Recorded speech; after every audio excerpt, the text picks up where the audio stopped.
Okay, I think you're going to find this interesting. We are now going to explore the psyche, talk to a man who looks like this.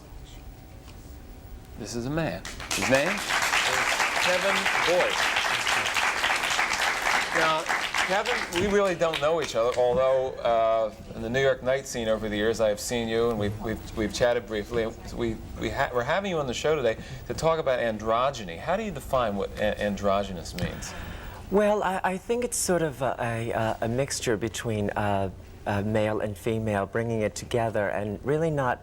I really don't think about it. I mean, I just do it. I am a man. I want people to know I'm a man, and yet I think I just bring the feminine side of me, because we're all very female. But you're bringing the feminine side way up. Well, yeah. You know, it's pretty high. Like but I mean, I don't go out. I mean, I don't shop and all like this. I mean, you know, it really is an extension of myself. And all right. Well, during the day, do you work? Well, yes, I work as a man during the day. I'm a fashion coordinator for. You work as a man. Yes, so I work as a man during the day, and but I really look quite the same. I mean, there really isn't that much Well, makeup. you wouldn't be wearing lipstick and earrings and stuff. Well, maybe a little lipstick, but the earrings definitely no. But no, I don't need that much. Okay, and then at night? Yeah. At night I do this. Yeah. Do you do this at night? Yeah. Now, what kind of person, in terms of a relationship, do you want to meet? I mean, you don't want to go through life all by yourself, do you? No, because I have wonderful support from people. I mean, I know everybody that I came to New York knowing no one, and creating this and finding my energy and my talent through this, I've gotten to meet wonderful, wonderful other talented people, and people that I wanted to fit in with. This is what I mean. When you're, during the day, basically, you're not dressing up as much as a woman as you do at night. When you're out at night at a party, are you interested in attracting other men or other women? Neither. I'm interested in attracting people. People in general, male, female, whatever. I'm interested in everyone. I don't want people. I don't do this for a sexual thrill. If somebody would come up and ask me out, and which they have, you know, I always tell them, well, you know, kid, this is, you know, not what you're going to get. You know, really, I'm not a gift with purchase. So, you know, you know, you get really. What about now? There are several different kinds of people, males who might be dressed as you are, that I could be interviewing. Oh, I hope not. Not exactly dressed like you are, but in different categories. There would be the person who wants to be a transsexual, the person who feels, the male who feels trapped in his body, really feels as if he is a female, and ultimately takes himself through a series of, you know, rather complicated operations to become a female. You're not in that category. Oh, no, no, no. I really, like I said, I'm fully aware of my physical attributes, and that I do, I mean, I am fully equipped, you know, and I do realize, really, you know, I mean, and, but it's, how could I say, it's not an illusion, because it is what you see. I mean, I'm not portraying a character as much as I am a character. There is a difference. I am a character. Well, probably the toughest question to ask is, what size shoe am I? No. Do you go to the men's room or the ladies' room at night?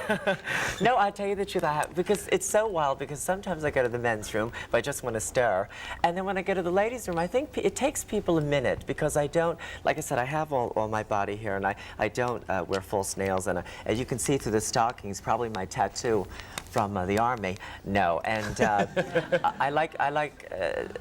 think it's just, of course, in the evening, you know, you're not under these lights. I feel like a French fry at McDonald's, but you know, it is an illusion. I think I don't think that I really upset people. It doesn't matter what room. I stand in both. Okay, both. What happens, for example, hypothetically, where are you from? Where are you born? I was born in Trunk of the Princess Theater. Nah, I was born in Philadelphia. My hometown. Yes. Do you have family in Philadelphia? Yes, yes. If you go home for Thanksgiving, yes, and the whole family's sitting around the table, yes, how are you dressed? As a pilgrim.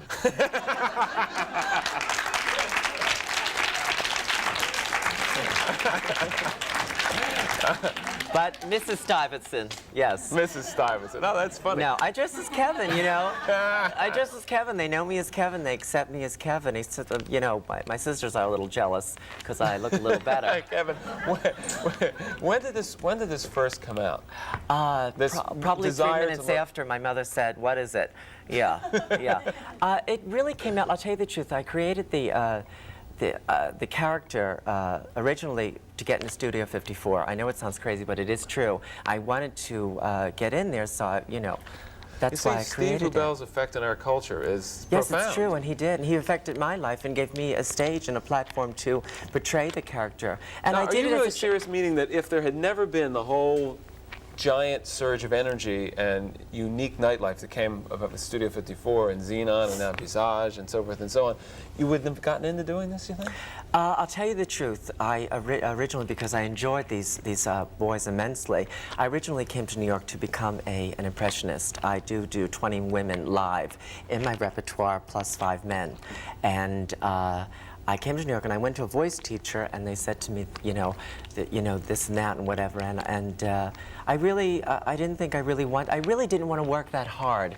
Those boys work very, very hard, and I really wanted to do it. You didn't want to be that kind of Yeah, performer. I didn't want it to be that kind of performer, but I wanted to be a personality, more than a performer, Well, I which think is you're what succeeding. Oh, thank you. We have Thank you. someone on the line with a question. This is Bill Boggs, Kevin Boyce on Midday. Hello. Hello, yes, my name is Marion. I'm calling from the Bronx, and I would like to ask Mr. Boyce the brand of makeup he used and how did he learn the art of applying the makeup? Well, my face is very flat, so I had to learn quickly. And the makeup that I use is Lancome. Am I allowed to say that? Yeah, whatever you can say, whatever you want, Lancome. provided it's not. Send it to me for free, whoever you are out there, Lancome. And I have very little makeup on. And It looks like you have a lot on to me. I mean, well, I have a lot of foundation on. You too, honey. If I got, you're under these lights. So, if he had lips and earrings, really, I look like Mrs. Boggs, really. I should be interviewing you, William Darling. You know, the next time we have Fran Lee on the program, I want Kevin on it. I want him as a co-host the next time we have Fran Lee. Any other question from you? Hello? No, thank you. That's it. Thank you. You got it. Anyone else on the line, let me know as soon as we have somebody on the line. Did you have arguments with your father about ultimately your identity? Well, I come from a big Irish family. So, You do? Yes, Seriously? yes, I have 3 sisters and 2 brothers, and they're all very big, my brothers and sisters. And I guess growing up, because my father is a very middle America man, and I guess we grew into each other like anything Well, today. I guess in a serious, if I could ask you one thing, because Sure. your answers are fun. And, thank you. If I could ask you one serious question, what has your father had to learn? How has he had to change as a result of having you as his son, dressing the way you do? I think as you get older, you realize your mistakes. Children, I was a product of the 50s and the 60s. And I think that you sort of grow into each other. When you see something that you produce that you are a little frightened of, as most people are, most parents are afraid of anything. I mean, I've never considered anything but this, and being dramatic and funny, and I think you've learned to I think you just learn to grow with each other. I respect him immensely. I had a very hard time doing it because when you are brought up in that environment, your father wants you to be, they want you to play baseball, they want you to do this, and I'm reading Vogue magazines at 3. That really can upset you. And I resented him for a long time, but now we don't. We really see each other. Do you think that and it's love difficult? each other very much. Do you think it's difficult for a male parent to accept this because of his own sense of his own threatening of his masculinity, that he somehow produced a son who is not playing a quarterback in high school? I don't think is doing costume design or something. I don't think that when you decide to get married and when you decide to have children, I don't think you should worry about what they're really going to be or worry about them. I think that of course there is a certain amount of years that you do nurture your child and you would like them to be. But if they're good children and they love you and respect you and don't harm anybody and harm themselves, then I think it's. You just love them. You learn to love them like you learn to love people. Really. Kevin, as time passes, do you think that you will continue to dress and look the way you will? Or do you think that you may ultimately evolve into being totally on one side or totally on the other? I don't think when I'm 80 I'd like to do this, but I think as far as You know, I'm doing this for a purpose. I'm really putting a prospectus together, a nightclub in New York in about a year, and that's really what I'm doing. And I like to bring all kinds of people together, theatrical people, fashion people. And Your I like voice to is really... getting a little lower there. Oh, is it really? Oh, forgive me. And probably because my shoes are screaming, help. And Oh, that's by the way, why... what size shoe do you wear? Perfect. Okay. I wear a 9. A 9. I'm a 9, yes. Kevin, thank you. Good luck with the club. Will you have a Thank name you. for what it's going to... I know it's a long way down the road, but do you have an idea what you want to call it? I'd like to call it, silly enough, I'd like to call it Club Kevin. I think it's smart, and I think the people in New York that know me and other people read about me. Club Kevin. What else, right? What would I call it? Segundala? You know. Thank you. Fine. I mean, I don't think it's going to be like the Oak Bar and Grill. The Club Kevin has a good ring. Yeah, to I it. think Club Kevin is sort Let of like us Club know. Sandwich, but Club Kevin is a little warmer. I don't want people to come in and eat me. I just want them to talk to me. Boy, if I let him go long enough, I knew something like that would come out. Kevin, thank you very much. Thank you, Bill. Nice having you Thank with you us. very much. We're going to be back with our 4 guests, back as themselves, right after this.